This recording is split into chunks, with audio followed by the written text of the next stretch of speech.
Selamat pagi, hari ini kita melanjutkan dari materi pertemuan sebelumnya mengenai termokimia.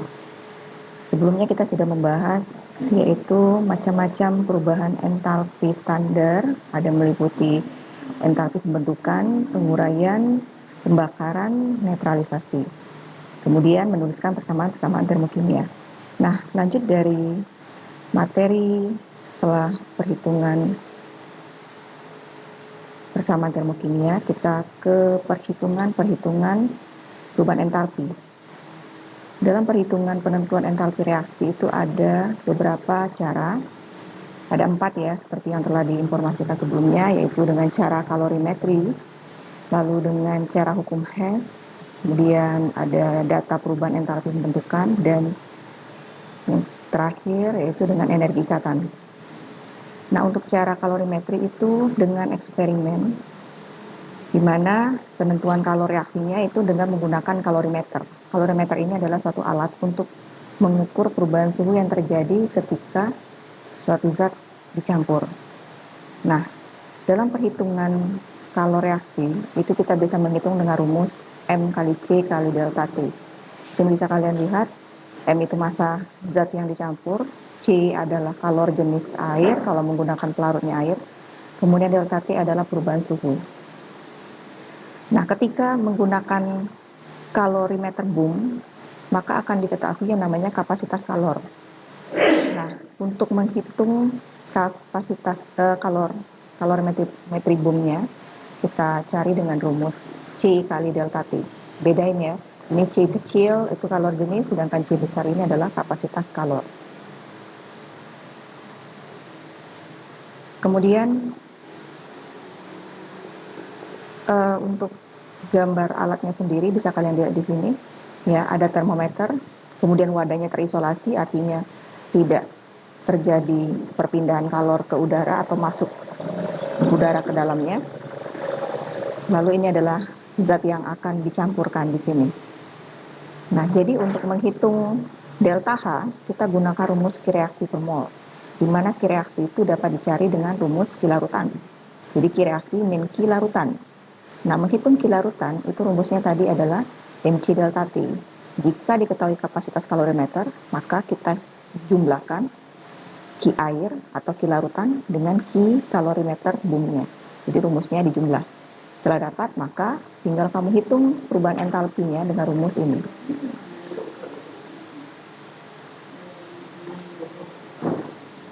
Nah, berikut perhatikan contoh soal dalam perhitungan menggunakan kalorimeter. Di sini sebanyak 50 mili larutan HCl 1 molar bersuhu 27 derajat dicampur dengan 50 mili larutan natrium hidroksida 1 molar dengan suhu 27 derajat dalam suatu kalorimeter. Ketika dicampur, ternyata suhu campurannya naik sebesar 33,5 derajat Celcius. Nah, pertanyaannya, berapakah perubahan entalpi reaksi? Karena di sini dicampur antara HCl dengan NaOH, maka kita melibatkan entalpi reaksi netralisasi. Nah, di sini kita asumsikan bahwa volume itu sama dengan massa, karena massa jenis air 1. Jadi dianggap 50 mili sama dengan 50 gram. Nah, ketika dicampur antara dua buah larutan, maka kita menghitung Q larutan dengan rumus MC delta T, M-nya ini campuran, karena larutan A ditambah larutan B. Tapi kalau hanya sekedar air yang dimasukkan ke dalam kalorimeter, maka massa yang digunakan hanya massa air. Nah, ketika dijumlah, maka dapatlah 100 gram. Kita hitung, ternyata hasil kalor larutannya adalah sebesar 2717 Joule. Nah, karena di soal ini tidak diketahui kapasitas kalorimeter, maka kita anggap Q reaksi itu sama dengan min Q larutan. Jadi tinggal kamu buat di sini tandanya minus. Ya, ingat kembali tanda minus itu menandakan bahwa dia melepaskan panas. Jadi reaksi tersebut melepaskan panas sebesar 2717. Nah, selanjutnya kita menghitung entalpi reaksi netralisasi, di mana tadi rumusnya adalah delta H sama dengan Q reaksi per mol. Q reaksinya sudah dapat sekian. Molnya kita cari dengan rumus, karena dia menggunakan larutan, maka rumus mol adalah molar kali volume. Molaritasnya adalah 1 molar, volumenya 50 mili, kita ubah ke liter, jadinya 0,05, maka dapatlah mol HCl-nya 0,05 mol. Sedangkan mol NaOH karena sama juga, maka dianggap juga sama 0,05 mol. Maka antara mol HCl dan NaOH di sini ekuivalen. Jadi kita anggap saja mol airnya adalah 0,05 mol.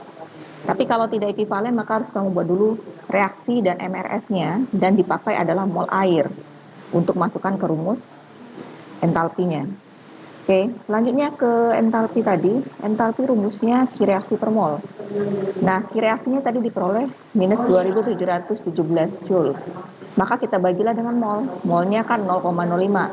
Maka kita bagi 0,05, dapatlah nilai perubahan entalpi netralisasinya sebesar minus 54.340 Joule per mol ya, ini per mol. Kalau kita ubah ke kilojoule maka dapatlah minus 54,34 kilojoule per mol. Membuat persamaan termokimianya tinggal dibuat bersama reaksi HCl ditambah NaOH menghasilkan NaCl dan uap dan air dengan melepaskan panas sebesar 54,34 kilojoule per mol.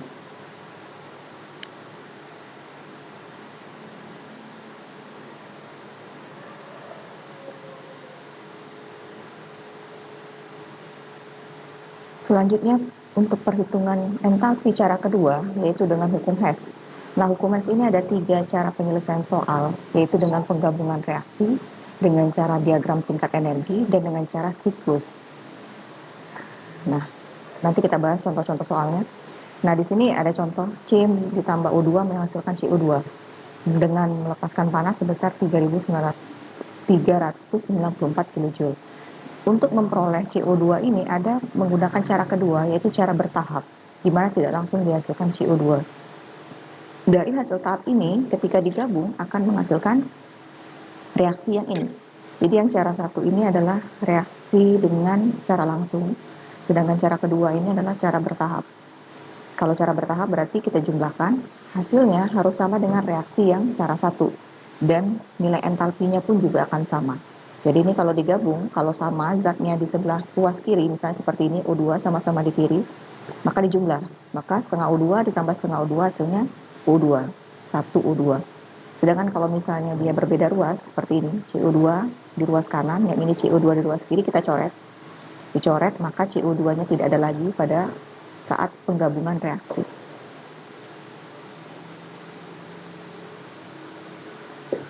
Nah, berikutnya ini kalau kita lihat ke contoh ya, contoh yang dengan model siklus, ini siklus. Jadi C ditambah U2 menghasilkan CO2. Ini adalah cara langsung. Sedangkan cara bertahapnya dia diubah dulu menjadi CO dan U2. Maka CO dan O2 baru menghasilkan CO2. Jadi menurut hukum Hess, kalau reaksi itu hanya tergantung kepada keadaan awal dan keadaan akhir, tidak pada lintasan. Jadi maksudnya ketika kamu lihat soal, kamu hanya fokus dulu lihat awal dan akhir. Seperti ini awalnya, lalu akhirnya yang ini. Jadi untuk memperoleh akhir ada berapa step. Kalau ini kan dia langsung satu cara, langsung menghasilkan CO2. Berarti entalpinya minus 788. Nah, kalau cara kedua untuk menghasilkan CO2 dengan menggunakan cara seperti ini. Dia bertahap, ke sini dulu, baru ke sini.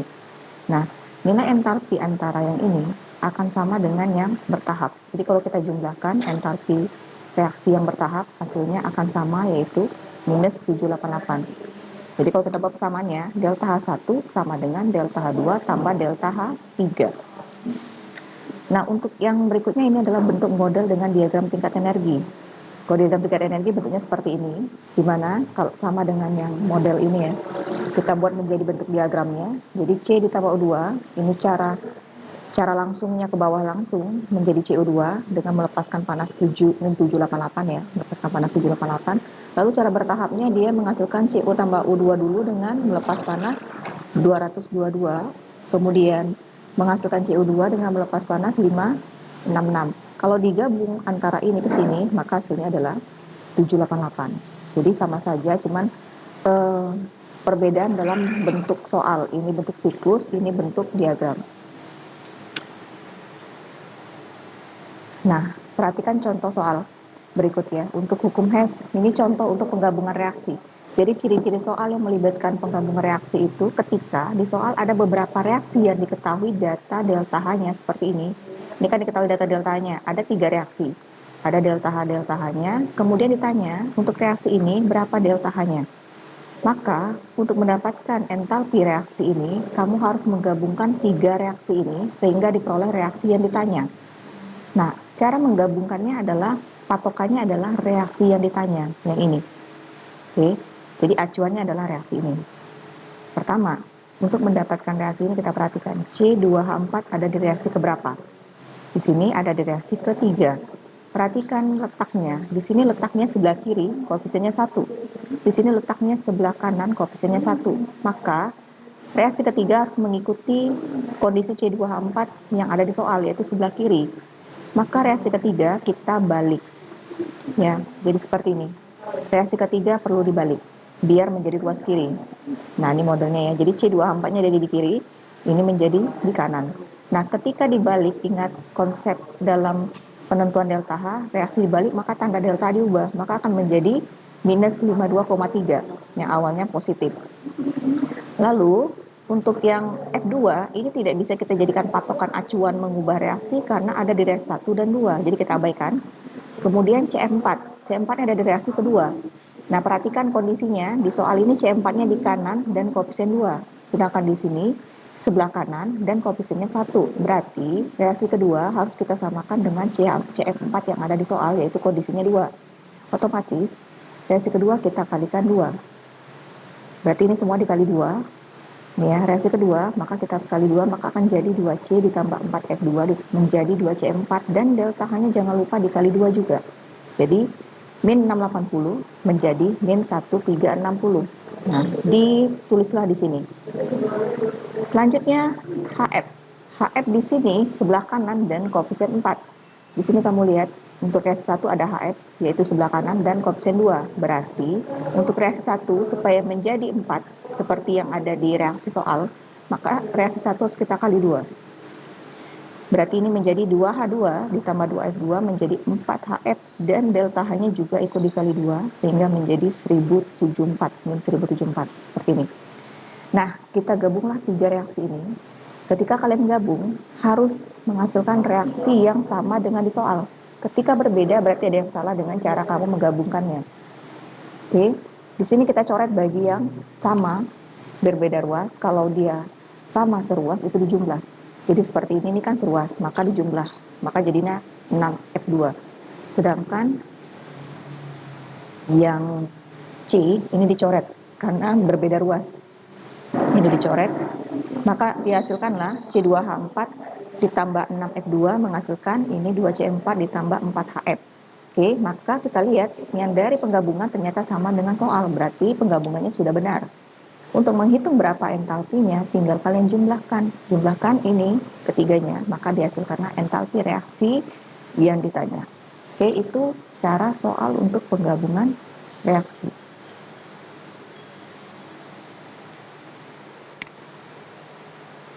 Selanjutnya contoh berikutnya yaitu dengan cara siklus. Misalnya, S ditambah O2 menghasilkan SO3. Ini adalah cara langsung, karena diperoleh langsung SO3. Sedangkan yang ke bawah ini adalah cara bertahap, di mana dia diubah dulu menjadi SO2 dan O2, baru menghasilkan SO3. Ingat konsepnya, di mana entalpi dengan cara pertama akan sama dengan jumlah entalpi cara kedua. Maka menghitung nilai delta H yang di sini, berarti kita asumsikan delta H yang ini akan sama dengan penjumlahan delta H yang bertahap. Oke, maka kita anggap ini delta 1, ini delta 2, ini delta 3. Maka delta 1 sama dengan delta 2 tambah delta 3, di mana delta 1-nya min 790, delta 2-nya min 593, delta 3-nya ditanya. Maka diperolehlah minus 197. Intinya, gabungan antara ini hasilnya harus sama dengan yang ini. Contoh kedua yaitu contoh selanjutnya dengan menggunakan diagram tingkat energi. Perhatikan diagram tingkat energi berikut. Ini dia menghasilkan SO3.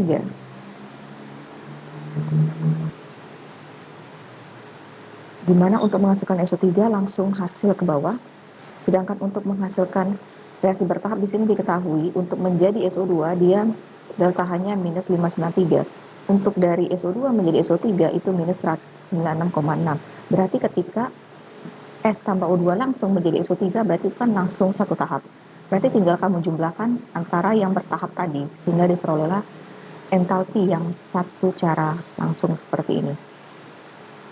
Ya, jadi konsepnya sama dengan contoh soal sebelumnya. Maka delta H sama dengan delta H1 tambah delta H2. Oke, diperolehlah entalpi pembentukan standar gas SO3 adalah di sini karena berhubung nilainya 2 SO3,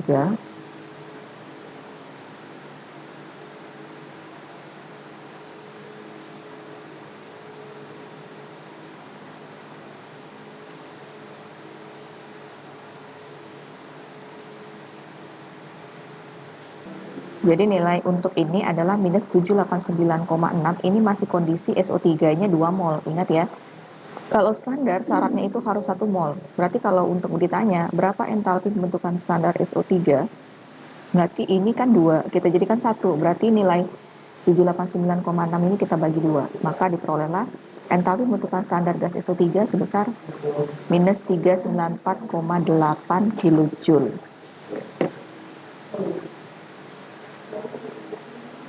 Selanjutnya adalah cara ketiga ya ini maksudnya, yaitu dengan menentukan entalpi berdasarkan data entalpi pembentukan, data delta HF. Nah, ingat kembali, yang namanya entalpi pembentukan itu adalah pembentukan suatu senyawa dari unsur-unsurnya. Tapi perhatikan kembali ketika unsur itu berwujud padat, kita tulis berupa unsur. Tapi kalau dia berwujud gas, kita buat dalam bentuk molekul unsur. Nah, ketika soalnya diketahui data delta HF, maka perhitungan entalpinya adalah dengan rumus entalpi standar reaksi sama dengan jumlahkan entalpi pembentukan hasil reaksi, yaitu yang ada di kanan, dikurang dengan penjumlahan entalpi pembentukan yang reaksi, yaitu sebelah kiri. Berarti kalau dia memerlukan hasil dan reaksi, kita harus membuat persamaan reaksi pembentukan. Ketika soal tidak ada, maka kamu harus buat terlebih dahulu baru bisa menghitung nilainya. Nah, perhatikan untuk entalpi pembentukan unsur bebas dan molekul unsur nilainya 0. Jadi kalau misalnya entalpi pembentukan O2 itu nilainya 0. Entalpi pembentukan Ag kan karena unsur itu juga 0. Contoh soalnya, diketahui entalpi pembentukan gas etanol, gas CO2 dan gas H2O berturut-turut minus 278, minus 286. Ditanya adalah pada pembakaran 92 gram etanol, berapakah kalori yang dihasilkan? Nah, di sini reaksinya sudah ada. Berarti buat reaksi pembakaran, di mana pembakaran dari etanol yaitu C2H5OH ditambah 3O2 menghasilkan 2CO2 dan 3H2O. Jadi ini datanya diketahui. Etanolnya sekian, CO2 sekian, dan H2O sekian. Kemudian dengan patokan dari soal pada reaksi tadi, kita hitunglah berapakah entalpi produk dan jumlah entalpi reaktan dengan cara dikali koefisien. Berarti yang di kanan kan ada CO2 dengan H2O. Berarti 2 dikali delta HF CO2 ditambah 3 dikali delta HF H2O. Itu yang di kanan. Dikurang dengan yang kiri. Yang kiri yaitu delta HF C2H5OH ditambah 3 kali delta HF O2. Kita masukkan sesuai dengan data yang diketahui di soal. Seperti ini. Nah, O2 ingat karena dia molekul unsur maka nilainya 0. Di soal pun tidak diketahui datanya karena sudah kita dianggap tahu kalau itu nilainya 0. Maka diperolehlah hasilnya dari hasil perhitungannya diperolehlah data entalpi reaksinya adalah sebesar melepaskan panas sebesar 1368 kJ per mol. Pertanyaan di soal tadi, pembakaran etanolnya sebesar 92 gram, berarti bukan kondisi standar. Jadi jangan tadi yang kita peroleh itu adalah entalpi kondisi etanolnya standar. Jadi untuk menghitung berapa entalpi pada saat pembakaran 92 gram etanol, kita hitung dengan rumus entalpi standarnya dikali dengan mol. Di mana tadi diperoleh entalpi standar pembakarannya sebesar 1368 dan molnya dengan cara rumus menghitung mol gram per mr-nya yaitu 92 dibagi 46 yaitu 2. Berarti tiap 2 mol artinya. Berarti entalpi pembakaran pada 92 gram etanol adalah 2736 kJ. Berarti kalau pembakaran, kalau ini minus entalpinya, maka kalornya dibuat bertanda positif, ya. Selanjutnya adalah cara keempat. Cara keempat, penentuan kalor reaksi berdasarkan data energi ikatan. Ini kalian ingat kembali tentang ikatan kimia yang sudah dibahas di materi kelas 10. Di mana energi ikatan itu adalah energi yang diperlukan untuk memutuskan ikatan kimia antara dua atom sehingga terbentuklah kondisi bebas yang berwujud gas. Nah, misalnya ada CH4, maka kita akan memutuskan ikatan antara C dengan H. C dengan H menjadi C gas dan H gas. Nah, pemutusan ikatan CH itu namanya energi ikat. Bentuk data pemutusan ikatannya itu ada di tabel atau di buku paket kalian, bisa kalian lihat sendiri. Oke, perhatikan, jadi untuk energi ikatan rata-rata ya, jadi kalau misalnya C4 berarti kan membutuhkan 4 pemutusan ikatan CH, karena ada 4 ikatan CH-nya. Jadi pemutusannya adalah dijumlahkan. Berarti CH4 berarti C dengan H-nya sebanyak 4 ikatan.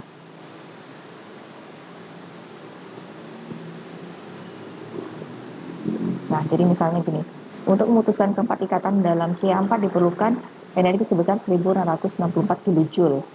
Berarti ini total untuk CH4-nya. Berarti CH4 seperti ini kalau kita jabarkan, untuk memutuskan setiap ikatan CH-nya, berarti dengan cara dibagi 4. Ya, karena total pemutusan ikatannya adalah 1664, berarti pemutusan satu ikatan CH sebesar 16 kJ per mol. Ketika dia diputus, dia akan menghasilkan unsur-unsur radikalnya, yaitu C ditambah 4H. Jadi jangan kalian tulis H2 ya. Kalau H2 kan masih berupa ikatan. Jadi kita buatnya memang unsur semua. C gas dan 4H gas.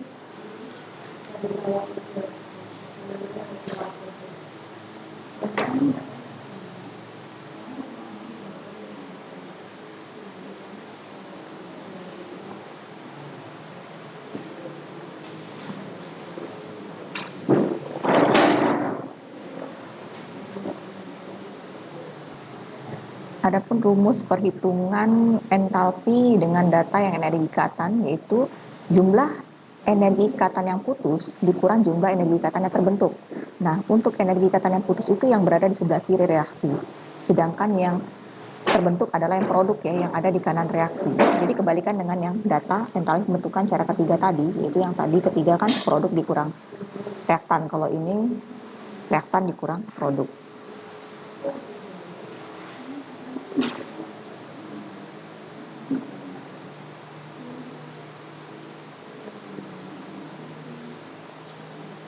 Contoh soalnya, CH4 ditambah Cl2 menghasilkan CH3Cl ditambah HCl. Ini reaksi substitusi ya.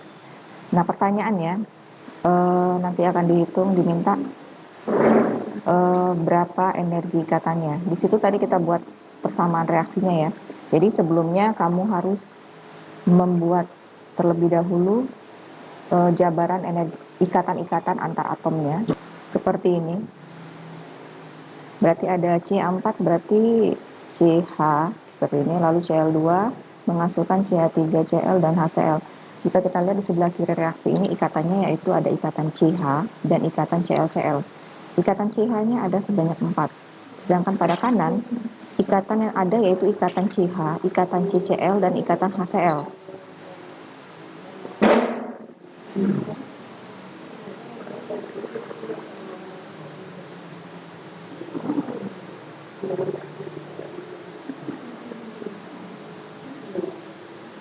Nah, kita hitunglah nilai perubahan entalpinya, yaitu dengan cara rumus tadi ya. Entalpi reaksi yaitu jumlahkan energi ikat putus dikurang energi ikat terbentuk, jadi mana yang putus adalah yang berada di sebelah kiri, yang terbentuk yang berada di sebelah kanan. Tadi ikatan CH-nya ada 4. Jadi tinggal kamu kali 4. Di mana energi ikat CH kan 413, berarti dikali 4. Untuk yang ClCl satu ikatan 242 dijumlahkan. Sedangkan yang terbentuk adalah sebelah kanan. Di sebelah kanan tadi ada terbentuk 3 ikatan CH, lalu 1 ClCl, 1 CCl dan 1 HCl dijumlahkan. Jadi yang putus dijumlah, lalu yang terbentuk dijumlah, dikurangin. Maka hasil penjumlahannya sekian ya, tinggal kalian kurangin, maka diperolehlah entalpi reaksi pada reaksi yang di soal tadi, yaitu reaksi substitusi tadi sebesar minus 104 kJ per mol. Ya, demikianlah contoh soal untuk yang cara keempat. Kalian pahami kembali dan pelajari contoh-contoh soal dari berbagai macam sumber.